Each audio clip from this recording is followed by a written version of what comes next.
One day, the Prophet Muhammad ﷺ was sitting among some of the rich people of Makkah. So Allah subhanahu wa ta'ala revealed the verses of the Quran. And Allah subhanahu wa ta'ala said, "Oh Muhammad ﷺ, keep yourself in the company of those individuals who remember Allah subhanahu wa ta'ala day and night." You keep yourself in the company of those. So the Prophet ﷺ is the best of creation. But he is ordained to keep in the company of certain individuals who are the Sahaba. And guys, who are the example for us? They should be the example for us. I know we look up to so many players. Everyone's got their own favorite players out there. You know their stats, you even know their percentage and how many shots they took in the entire season. You know everything. There are stars according to us. That's my star. I'm not even going to name it because men might get angry. So I'm not even going to name them, but definitely everyone have their stars. People that they look up to. Guys, the thing is, what we need to realize, Sahaba radiallahu anhum ajma'in are our true guides. They are the true people that we look up to. Today we have people named Abu Bakr and Umar and Uthman and Ali. All of these names are present inside of us. But do we find the true essence of these people in our life? Do we truly find these people? The Prophet Muhammad ﷺ said that everyone wishes for paradise. Right? Everyone wants to go to Jannah. Everyone wants to live happily in paradise. The Prophet ﷺ said everyone wishes for paradise, but the paradise wishes for Abu Bakr. This is how great Abu Bakr is.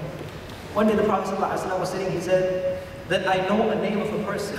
When he will go inside Jannah, there are 8 doors of Jannah. All 8 doors of Jannah will proclaim and say, please come from me, please come from me. And that's Abu Bakr. The Prophet ﷺ said, I fulfill the right of everyone, but I could not fulfill the haqq and the right of Abu Bakr. So great was his personality. A true star for us to follow. Umar bin Khattab radiallahu anhu, such a beautiful character. Umar radiallahu anhu was a person who was totally against Islam. He was the one who was the arch enemy of Rasulullah sallallahu alayhi wa sallam. No one was ready to na'udhu assassin the Prophet except for Umar bin Khattab. He was a pro wrestler of his time. He said that I'm going to take this on my hand and I'm going to do this work. And subhanAllah, what happened? People took oath. People of Makkah, they took oath that the animals will accept Islam, but Umar will never accept Islam. Such a person. But when he accepted Islam, Allah changed his life all the way.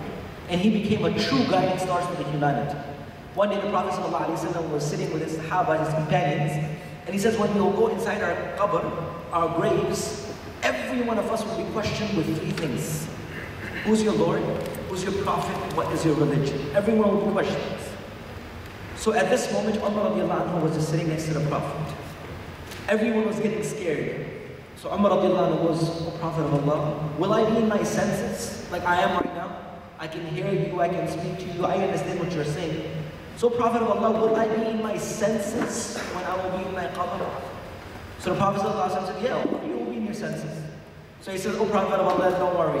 I'll take care of those angels too. I'll take care of them in the qabr. And then the Prophet stayed quiet for a second. All of a sudden, the angel Jibreel came. And angel Jibreel said that, oh Prophet of Allah, Allah subhanahu wa ta'ala has ordained me that when everyone will be laid inside their qabr in their graves, they will be questioned with these 3 points. But when Umar will be laid inside the grave, Umar will get up and say, Allah is my Lord, Islam is my religion, and Prophet Muhammad is my prophet. You tell me who's your prophet. And you tell me what is your religion. And you tell me who's your Lord. At this time, the angels will run away from Umar radiallahu anhu. And they will say, we are not sure if this person has been sent for us or we have been sent. Such a great personality that Allah granted. One day, Prophet Muhammad was sitting with amongst his wives, the people of Quraysh and the women of Quraysh. They were asking the Prophet questions.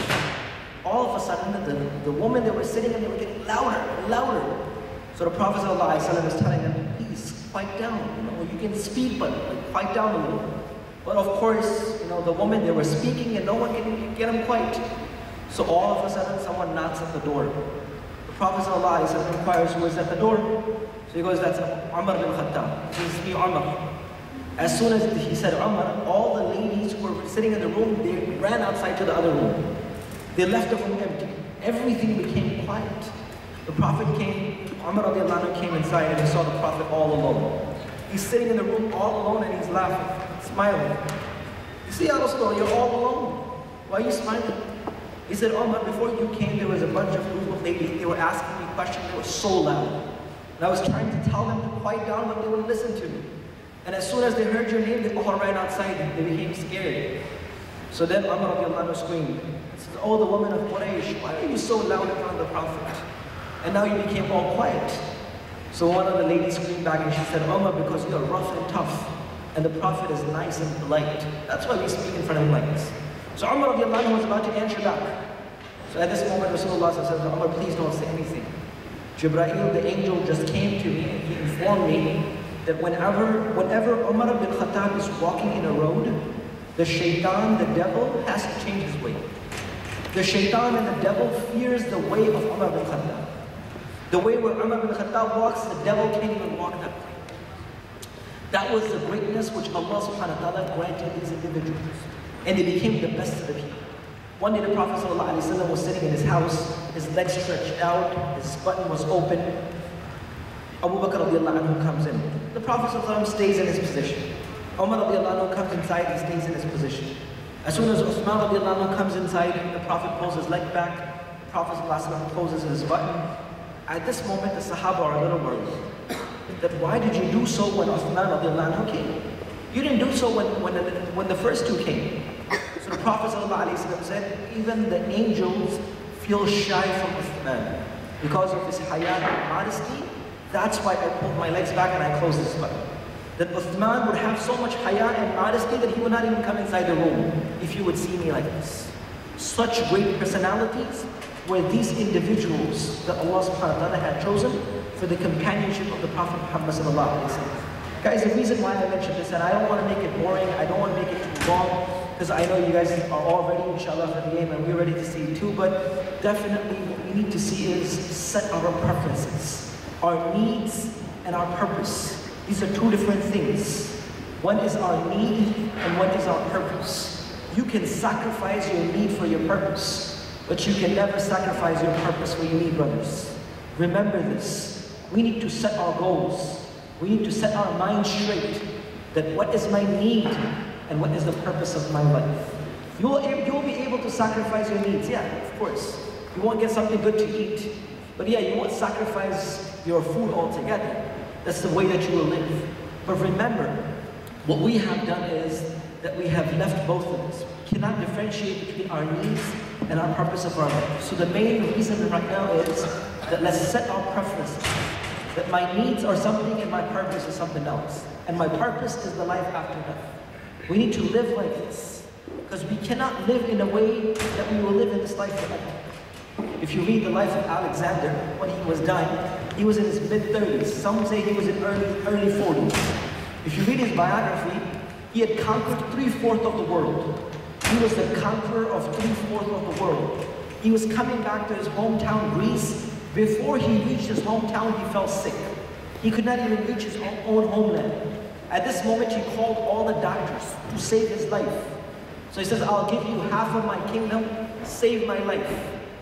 So the doctors told him that if giving half of your kingdom would save your life, then your father would have never died. Your father would have also given his half kingdom and saved his life. You can't save lives by giving wealth, right? You can't save lives like this. So at this moment, when he was dying, he gave 3 wills. Do 3 things when I die. First of all, the doctors who were trying to save my life should carry my body to the grave. Second, all of my wealth which I accumulated should be thrown on the way in the streets where my body is being taken. And before you bury me inside the ground, leave my coffin outside and put both of my hands outside, like this. And leave both of my hands outside, like this. They said, why? He says, I want to prove to the humanity that Alexander, the conqueror of 3/4 of the world, went from this world empty-handed. A person he did not even know Allah subhanahu wa ta'ala. But he's saying that I left the face of this earth empty-handed, guys. Nothing went with us. Nothing goes with us. All of our friends, all the people that we love the most. Ibrahim bin Adam, it says, Hatim Asam rahmatullah alayhi came to his sheikh. It says that I lived with you for 33 years and I learned 8 things. He says, 33 years and 8 things? He said, yeah. He says, what is one of the things? He says, one of the things that I learned from you, and I'll only mention one. He said that I seen in this world that everyone loves someone or something. They're in love with it. They might love someone or something, that they cannot dissociate themselves from that. But he says, I pondered all of my life, and I saw that whatever they loved or whoever loved them, either they left them or they left them. Both sides, they left each other. They did not live with each other forever. And they went all alone. And when they were in the grave, they were all alone, no one was with them. So at this moment he said, ever since I realized the situation, I have made good deeds my best friends. I have made good deeds my best friend. So even though when I'm dead, no one is with me, my best friend will be with me. Of course we have friends and all these people we associate with. But again, I request you guys, set your preferences. What is my need and what is my purpose of life? Live your life like a person that you will have to die. Live in such a way that you're not going to be here forever, brothers. Wallahi, a time will come that everyone will go. So live in a way that you can go from this world in a way that you are happy. People come in this world, all of them come in the same condition. The baby is crying, and all the parents and the relatives are laughing, smiling. But when people leave this world, the conditions change. And the person who disobeyed Allah goes back to the same condition. He's crying and everyone is laughing. But a person who obeys Allah, his situation switches. He laughs and everyone cries over this person's death. Live our life in a way that we can get closer to Allah subhanahu wa ta'ala. I won't take you long to conclude everything which has been said. For every one of us, that's 15 minutes from me. For every one of us, we look for stars. We look for those people that we can look up to. People might look up to us, these little kids. My nephew came with me. He wanted to see all you guys, how you guys play and stuff. It says, they look up to you. But we need to look at certain individual whose life that we can acquire in our lives. We need to bring their life into our life. And who are those individuals? They're the best of the people who are the companions and the Sahaba of Rasulullah. Bring our life practically to their life. Bring an example for us. Wallahi, you control your desires. You live your life in the obedience of Allah. Allah will give you true contentment. Wallahi, Allah will make you happy from inside your heart. Allah subhanahu wa ta'ala will give you tranquility, peace, love, affection, blessings will be part of your life when you will live your life in the obedience of Allah subhanahu wa ta'ala. May Allah subhanahu wa ta'ala enable us to practice this and bring this into our lives, inshallah, and enable each and every one of us to become practical Muslims, inshallah, for those who can inculcate these things into our lives, inshallah. Whatever good was said was from Allah subhanahu wa ta'ala, whatever was the mistake was my own. May Allah subhanahu wa ta'ala guide all of us, inshallah, and make you strong and good Muslims, and me too, inshallah. Jazakumullah khairan, wa ma alayna illa al-balagh.